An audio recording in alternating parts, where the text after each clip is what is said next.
కీచక పరితాపము.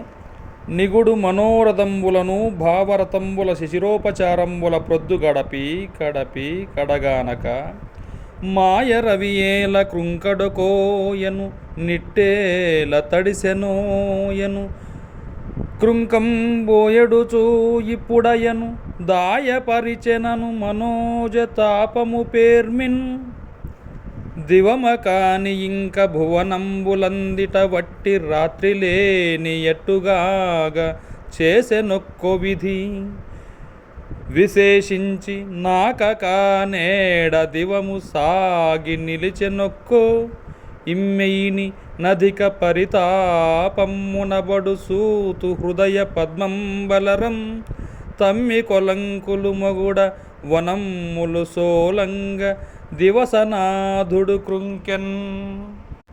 చిగురించే కోర్కెలతో సంకల్పరతులతో శైత్యోపచారాలతో కాలక్షేపం చేసి దానికి అంతం కనిపించక మదనతాపం ఎక్కువ కావటంతో కీచకుడు ఈ దుర్మార్గుడైన సూర్యుడు ఇంకా ఎందుకు అస్తమించడో అంటాడు, ఇంత ఆలస్యం ఎందుకు చేశాడో అంటాడు, అదుగో అస్తమించబోతున్నాడు అంటాడు, పగవాడై బాధ పెట్టుతున్నాడు అంటాడు. బ్రహ్మ పగలే కాని లోకంలో రాత్రి అసలే లేకుండా చేశాడా? నా కొరకు మాత్రమే ఈనాడు పగలు దీర్ఘమై సాగిందా? ఈ విధంగా మిక్కిలి మదన బాధ పొందే కీచకుడి మనస్సు సంతోషించగా, కమల సరోవరాలు ముకులించగా, వనాలు సోలిపోగా సూర్యుడు అస్తమించాడు.